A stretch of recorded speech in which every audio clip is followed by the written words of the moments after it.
Today's movie is a doozy, ladies and gentlemen. Now, if I were to tell you that there's a new movie starring Andrew Garfield, and the movie also has Jake Paul in it, would you believe me? Well, it exists. And guess what? It's about being a YouTuber. Yay! Yay! Fire your agent, Andrew Garfield. What is this? What is happening? And there's a bunch of other creators in this movie. Some of them that I like a lot, some of them that I've never heard of. But Jesus Christ. Here's a message to anybody's agent out there. If a movie wants your actor, and this movie features a bunch of internet personalities, it's more than likely going to be bad. Don't get me wrong, there are some exceptions, like Bo Burnham, for example. But for the most part, if your movie features a bunch of internet personalities, it's more than likely shit. The movie that we're going to be talking about today is called Mainstream, and it just came out. And oh my God. What sucks even more is that Andrew Garfield is great in this movie. It's about these three people that live in LA. There's a girl named Frankie and her friend Jake, and they both work at this bar. Frankie eventually runs into this weirdo named Link. He has a job where he has to dress up as an animal to promote something, I don't know. But he's super out there. His personality is very loud and obnoxious. Eat the art, eat the art. It tastes good, it tastes really. Hashtag swimming pool, hashtag cocktail, hashtag when's it all gonna stop? Hey you!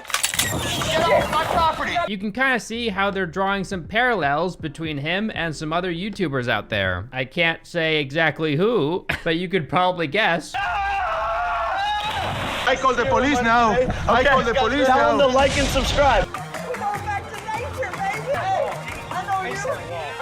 I love how they dyed his hair blonde in this movie too.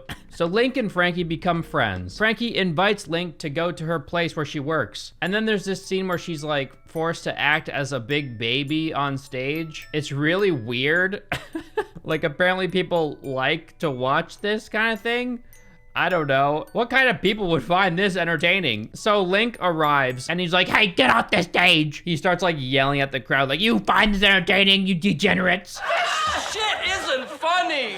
Hey, this shit's just mean. I mean, he's right. And then there's this one guy in the crowd that's like, get off the stage, I like the baby.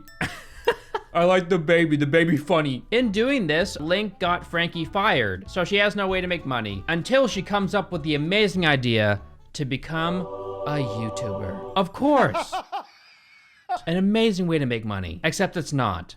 For like 99% of people. Don't get me wrong, if you're driven and you really want to do this, it's possible, so go for it. But for most people that just think it's like an easy way to make money, it won't work out. So it's kind of hilarious that they just like jump into this thing as a way to make money, not because they have any passion for it. You know what I mean? She posted a video of him like screaming at people in his rat costume, and it got 2,000 views. And she's like, wow, attention feels great. She didn't have any sort of passion for making videos up until this point. It just came out of nowhere. And she was like, hey Link, we should just start a YouTube channel. Since this video got so many views, if we just have you talking a lot, hey, people like to hear you talk. We'll get lots of money. Link has this morality qualm with phones and video and stuff like that. He thinks that phones and the internet and all this stuff is soul sucking. It's all very narcissistic in nature, and that there's really no point in having a phone. Will you tell me why you don't like cell phones? Will you tell me why you don't smoke crack? This is why. So yeah, you can imagine how it would be very strange for someone with this sort of mindset to start a YouTube channel where people would watch you on their devices. But we'll touch on that later. Okay, so I have to mention this egregiously terrible editing error in this movie. It's so bad that I wouldn't be surprised if they remove the movie from Amazon and then put it back up. There's a scene where Frankie travels up some stairs and approaches Link. He then speaks to her, but there's no audio. The next shot shows her on the other end of the hallway. She approaches him a second time. We then see the same shot of him speaking, but this time there's audio. I'm trying to keep a low profile. They don't much like me here. Are you kidding me? Did they rewatch their own movie? Remember that guy that featured in Lele Pons' amazing Friends ripoff, Amigos? I guess his name's Wanpa. I didn't know that until I watched this movie. But yeah, Andrew Garfield decided to collab with this Wanpa for a video. You know how these people always collab for More views and clout? Yeah, that's how it works in the YouTube world. Because these people, they're not really friends, you know? They're just meeting because they both have followers. That's the only reason. Bump is huge. I don't know who that is. Like, I get that kind of mindset. I don't know. I just feel like it's better if YouTubers meet and collab if they both respect each other and they both like each other's content. You know what I mean? I get that there's the whole business side to YouTube. Everybody does everything for money. That's the way of the world. So I guess I can't blame anybody for doing this kind of thing. About half an hour into this movie, when they really start pumping out the YouTube content, the editing goes crazy. It goes way over the top. Remember like the MLG montage days? Yeah, that's the type of editing we're talking about. It's obnoxious. You know how they did it in Scott Pilgrim? How it kind of like mimicked the comics and the editing was really flashy and colorful and it was everywhere, but it was endearing and it worked for the movie. Same thing with the new Netflix movie, The Mitchells versus the Machines. The protagonist in that movie is an artist and a filmmaker, and they tried to portray the movie as if she was the one that was making it, because her film style is all over the place with the editing. And in that way, it worked with the movie and it was fun. In this movie, it's like, oh yeah, this is just what YouTubers do. They always use over-the-top editing. It's obnoxious and really awful. While there are a bunch of YouTubers that do this, I would say a good majority don't. Granted, the videos on YouTube do tend to be very fast-paced, a lot of crazy editing just to keep your mind occupied while you watch things. But in this movie, they do it in such a way where it's like really annoying. And I'm almost positive that this sort of thing would not catch on YouTube. Just kidding. People are morons. They would love this shit. So yeah, Link plays this character named No One Special. And his gimmick is, he's no one special. I ain't nothing. I ain't nobody. I'm no one. Like, I'm no one special, man. And he really hates cell phones and internet culture. Put down your phone. That's his message. Do you have a phone? Throw it in the garbage. He hates Instagram, face filters, makeup, all this stuff. It's so fake. You guys see how this is super contradictory, right? It's very blatant. It's right in your face. It almost seems satirical to have someone who calls himself No One Special hosting this online show where he invites guests and challenges their worldview. And for some reason, nobody calls him out for this anti-phone, anti-internet campaign that he's running. And for some reason, they want to convince us that this show catches on like wildfire, which it wouldn't. Everybody would hate the editing. It's super hypocritical, and he's very obnoxious. Your phone or your dignity! Cut the music! And are you all, you're all sitting comfortably? And when you all came into the studio today, you were asked to hand over yourself.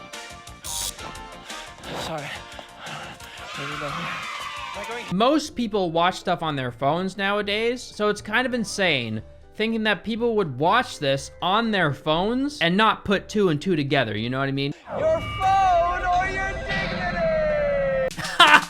Just kidding. People are morons. They would love this shit. And I love how they're playing this off as if it's like some new concept, you know, that the internet has never seen. Remember Prince EA? He took off across the internet with his very shallow, inspirational videos. But the difference between Prince EA and No One Special is that Prince EA puts himself out there as someone who has it all together. He's figured out something that the rest of the world hasn't, and he's just here to share his opinion. Prince EA's approach was very manipulative. The music he would use, the framing, even down to the way he spoke. Everything was meant to manipulate the viewer into thinking, wow, this guy, he's some messiah. He knows everything. He's right. What am I doing with my life? That was until a bunch of people called him out for being a fraud, like Boy in a Band, for example. So yeah, Prince EA is a perfect example of how this approach might work. But No One Special's approach is very backwards, and I don't think it would work at all. Ha! Just kidding. Prince EA didn't only tackle phones and social media addiction, he tackled a bunch of different stuff, whether it be like global warming, basically anything that everybody knows is going on in the world, but he's just there to remind you that's going on, and you should be thoughtful, you know? No One Special's approach is just anti-internet, anti-phone. So for whatever reason, his channel blows up. I don't get it. Doesn't make any sense. Eventually, their views and subscribers plummet, which is weird because subscribers hardly ever plummet. It's normal for the views to go down, but subscribers? The subscribers hardly ever plummet unless someone's been canceled for something. Link starts to lose himself to the fame and the success and the money, and eventually we learn that Link was lying to Frankie the entire time. He's not who he says he is. He's a rich kid. He's a rich kid from a rich family. What? Then why was he dressing up as an animal and a cockroach in one scene? To pay the bills that don't exist? What? He's just a weirdo, I guess? Then they post this one problematic episode where No One Special invites this girl up on stage and they show an unedited photo from her phone to their audience, and she has a birthmark on her face and she hides it with makeup. And No One Special is like, oh, you should just show yourself how you truly are. Stop hiding who you are. Stop trying to fit in. Stop trying to be like everybody else and be yourself. I can see how that can be a noble message, but he goes about it in a very abrasive and intrusive way. This wasn't planned, by the way. He just shows everybody the photo without her permission. Like, Jesus Christ. Understandably, she starts crying, and No One Special approaches her and he whispers to her and he's like, stop crying, you dumb bitch. And for whatever reason, he still has the mic up to his mouth when he says this. Whatever. Frankie edits the episode and decides to post it for some reason.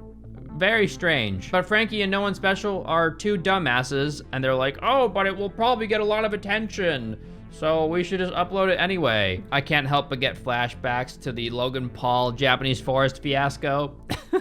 Remember when No One Special told her to stop crying? Stop crying right now. Well, somebody took that raw footage and leaked it online. But Link doesn't know this yet. He's invited to an interview with these huge influencers, and Jake Paul is there. Yay, we get our Jake Paul scene, yahoo. Leak that clip. And Johnny Knoxville is here for some reason. And Johnny Knoxville is the one person who has brains in this world, and he brings up the contradiction between No One Special's message and his show. You demonstrate the viewer's addiction to their cell phones. Your success directly contradicts your message, does it not? And then they tell him about the outtake where he's being cruel to this girl. And what does No One Special do when confronted with this? Well, he pretends to take a shit on the table. Yeah, he's a maniac.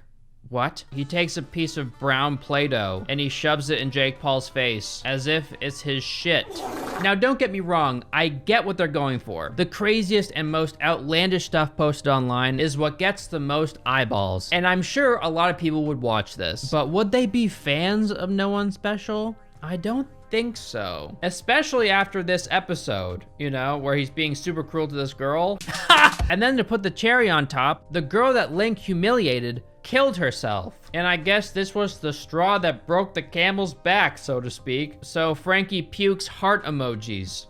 Oh my God, it's so, oh my God. Is this what the world thinks of YouTubers?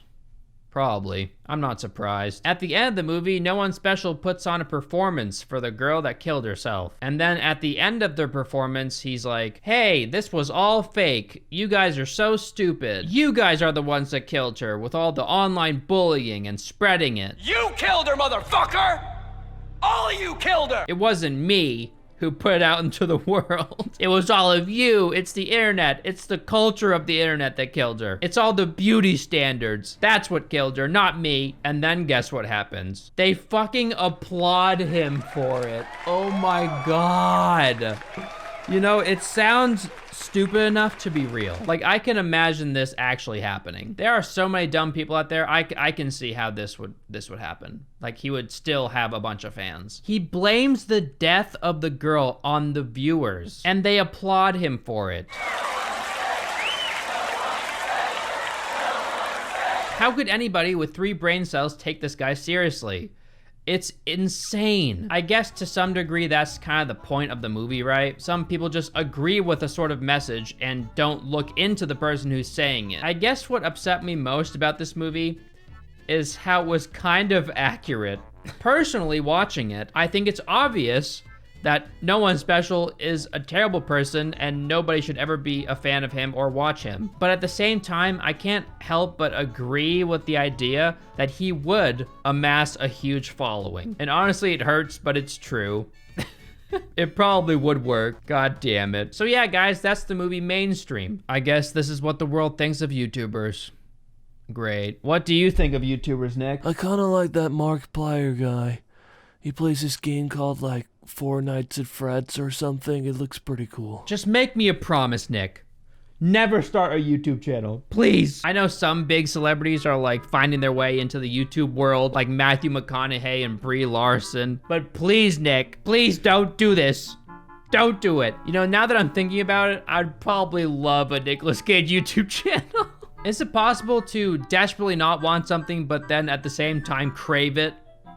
Yeah. I never thought I would ever see a movie where Andrew Garfield and Jake Paul are in the same movie and in the same scene together. It was painful. Yeah, this movie was painful in a lot of ways. Not only because I'm a YouTuber and I do this for a living, but because it just adds on to the massive pile of stuff out there that just portrays YouTubers as awful people. Oh my God. There are so many amazing YouTubers out there. My favorite people in the world are YouTubers. My best friends in the world are YouTubers, but the ones that get the most eyeballs are the worst of the worst. It sucks. Anyways, guys, that's gonna do it for my review of Mainstream. If you saw this movie, let me know what you thought of it in the comments, and let me know what you'd like me to review next. And I will see you in the next video. Goodbye.